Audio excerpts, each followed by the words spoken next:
Good morning, it's Gary Sly and the Legacy of Handmade Objects. I am in Franklin, Tennessee on the outskirts of Nashville at the Embassy Suites. Just about to begin a big busy day going around visiting all the different designers and vendors and seeing what I can do to create some excitement when I get back to Leesburg, Florida. In the past 2 years, I've gone around with my video and kind of given you some experience of what the show looks like. Decided not to do that this year, but if you're interested in those videos, there's a couple of fun ones from past years and also some interviews with designers. I thought I'd just talk a little bit about the experience of being here as a shop owner. And also I wanted to, at the end, give just a little bit of a warning of some concerns that I've heard from some of our designer friends. So just say that there's usually 300 to 400 shops represented, and each shop can have a couple of people with a badge who go around and shop. And then there's somewhere between 130, 140 designers and vendors. Majority of studios are people who design cross-stitch, and they usually create a bunch of new designs for this time of year so that we'll have some great things to bring back as exclusives for our customers. But in addition to that, there are floss vendors and fabric vendors and scissor vendors and all sorts of other people who are connected with what's going on here. I noticed last night when I was walking around, there's at least one needlepoint vendor here. So it's a great collection of stuff that we back in the shops need, and it gives us a chance to see some of the new products that are available. My strategy has kind of developed over the years. This is the 6th year that I've been here. The show begins with a preview night on Friday night from 4 to 8. Now, prior to that, they have classes and they have meetings with all the shop owners and things like that. I sometimes have done that. I actually offered a class a couple years, but in recent years, I mostly just come for the show itself. So on Friday night from 4 to 8, typically what I do is go around and check everything off my list that I've made before I come. I encourage my patrons to come in and let me know if they've seen things that they want me to buy at market. And so if you have put something on my list, you can be assured I've pretty much checked all those off. There was one vendor last night where the line was too long, so I decided I'd wait and go back there tomorrow. But for the most part, I've already picked up or ordered everything that was on my list. That doesn't mean I'm anywhere near through, however. I've got a very long day today. From 9 to 6 today, all the shops will be open. And this is when I will go around all 4 floors and pretty much visit every shop. And this is where I might venture out and buy some things that I don't normally have in the shop, or where I will look at all the new patterns from the different designers and kind of make some decisions about what I think my folks will like. Good advice somebody gave to me a long time ago was, when you go to buy patterns, don't just buy things that you like. So of course I have my favorite designs and designers, and I always go and spend some money there, but I also am very conscious that not everybody likes the same kind of designs as I do. So I go around and make sure that I hit a variety of styles and ideas. It's going to be fun this year when I get back. I only have a few days to get everything priced and ready, but then I have a day-long retreat on Saturday the 14th, and there'll be all the designs and products will be out on the table for people to examine. And if people come to my retreat, they automatically get a $10 gift card for the shop, which makes it nice for them if they've got some ideas of things they want. Also a big announcement, and I don't know of any reason why I can't go ahead and talk about it here. Chrissy Morgan, excuse me, who is a designer for Finally a Farm Girl and has a very well-known and well-followed YouTube channel, is going to become a partner at Gary Lee Sly Fabric Art. She's going to be moving in and taking over 2 rooms of my rental space in the shop. And we're going to do some dreaming, and she's going to really bring a new level of excitement and interest to the shop. Not only do I anticipate that she will be selling her designs and have all of her models there for people to admire, but also Twin Peaks Primitives will have a nice display there. And then Chrissy has a lot of good ideas about things that she wants to do to expand the inventory and make the reach of the shop even more exciting. So I'm going to let Chrissy talk a lot about what she plans, but I know I'm just very excited about it. Those last 2 spaces in the downstairs of my shop were rented by an office, and there's nothing wrong with that. It was a perfectly great business and good tenants that I had there, but it was closed off space, and it didn't allow customers to kind of make their way throughout the whole house, and it restricted traffic flow, and it also didn't bring me much in the way of new business. So I'm very excited for Chrissy and her daughters and family to be a part of things. Her father has already been by the shop at least once, and he's going to come in and do some painting, and I've been ripping up carpet and trying to get the floors ready. So that's just a really exciting new aspect of the shop that I'm looking forward to. I don't know too many instances. There may be some where shops and designers kind of cohabitate the same space and collaborate with one another, but I'd be interested to know if there are places like that, because we will want to talk to them and kind of perfect the model of what we're trying to do here. But certainly the goal is for both of us to do wonderful things in this great community that we're a part of. So back to what I was talking about in terms of the show. Saturday is really the big day. It's 9 to 6. As we get into the afternoon, things will calm down a little bit and people will begin to slow down. It might sound like an easy task, but it's an exhausting weekend.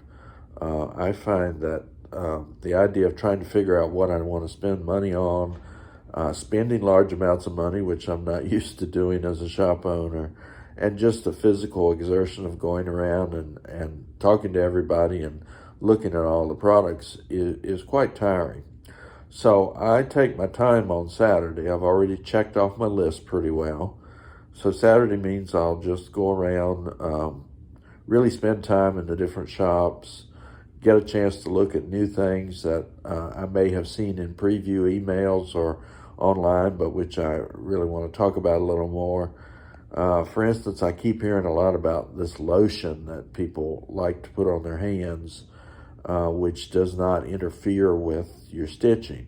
Being a stitcher myself, I'm always very conscious of not putting anything on my hands that might stain the fabric. So that's a product I'm going to look at. I don't know that I'll have a whole bunch of it in the shop, but we'll see. The market also continues on Sunday from 9 to 4, so it's pretty much a full day then as well. I find that by the time I've done my shopping on Saturday, I have, number one, met my budget, which means I don't really want to spend a whole lot more. I am exhausted, and I've pretty much gone around to every shop, and it's time to get back home and start doing pricing. So likely what will happen is, for me on Sunday morning, I'll pack up the car and leave and go home. But the show continues on Sunday, and from what I can tell, there's plenty of activity then.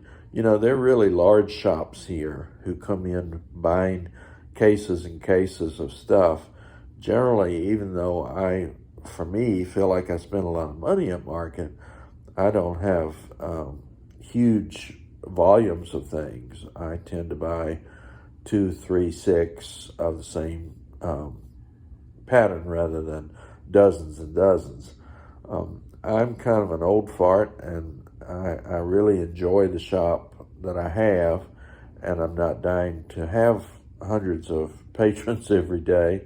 I mean, obviously I would enjoy it if they came, but for me the important thing is trying to find the new trends, trying to bring back some exciting items for the people that do come into my shop in our little town of Leesburg. So market really is a lot of fun. Now, of course, another important part of market is connecting with old friends. This is the 6th year that I've been here, so I've come to be connected with a lot of the folks here. There's certain designers that I follow closely, and if you look back in some of my videos from the first year I was at market, you'll see that occasionally I do interviews with shop with designers. And those are always fun, and it's nice to catch up and reminisce and see what people are doing. A few of the designers I know personally and know their families, and so that's exciting. I know that I am probably not the most gregarious shop owner in the world. That is, I don't go around, it's just not my nature to spend hours and hours talking to people. I'm a little more straightforward and maybe don't talk quite as much, but through the years I've really come to know and love and appreciate the people who are part of this stitching community. I was thinking back about this. The first year I went to market was in March of 2020, the very first weekend in March. And if you can think back to that time, we were just beginning to go into the hole that would eventually become the pandemic. I had been in India for 2 weeks prior to that with my youngest son, and when we got back, I wasn't too in touch with what was going on here in the States. I really had only been back a few days. So I traveled up here to Nashville, and yes, I think people were starting to wear face masks, and there was some concerns about what we were heading into. But well, hey there, I'm back in Leesburg, Florida. Sorry about that abrupt end of my little video when I was in Nashville. I was planning to do some more, but technology caught up with me, and it seems my iPhone didn't have enough storage for me to keep broadcasting or even to keep making a video. So I think I've remedied that issue now, and I'm back in Florida. Going to be unpacking. Well, I spent a good portion of today on Monday unpacking and pricing stuff that I bought while I was there. And I was just kind of finishing up talking about arriving back in the States after traveling to India and COVID and all that sort of stuff.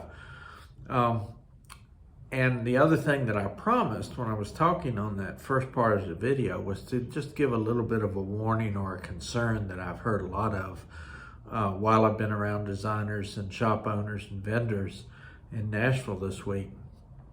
I know we all have a tendency from time to time to buy things online. I know I certainly do, and I suspect many of you do as well. But a couple of our designers have recently found that people are pirating their work. That is, taking, perhaps buying one copy of a pattern or even copying it from somewhere else, and then making pirate copies of that, and even going to the extent of selling those copies along with pretty inferior materials and creating kits. I know we're in a competitive financial atmosphere. I get all that, and I want anybody who's trying to make a decent living to be able to do that. But I do want to say, if you buy things online and you're not sure where you're buying it from, and you don't have a good sense of whether they are legitimate or not, I would hesitate if I were you. If the price seems too good to be true, the price is likely too good to be true. One of my friends who's been designing for many, many years and who does exquisite work, and for whom our whole industry would be much less rich if she did not design, found out that somebody was pirating her designs, putting together very cheaply made kits, not even giving people enough fabric or threads to do the pattern, but simply just filling a few things in a bag and sending them off, and charging some pretty considerable fees for that as well. Not only does my friend get robbed of whatever income might have come if somebody had bought her pattern legitimately, but I feel sure whoever it was that purchased that kit was disappointed when they got it as well. So I just say that to remind folks that there are a lot of people out there trying to take advantage of us. I feel sometimes when I'm here in the shop that electronically I'm under assault all the time. My emails have been hacked, my credit cards have been hacked, and many of us have experienced the same thing.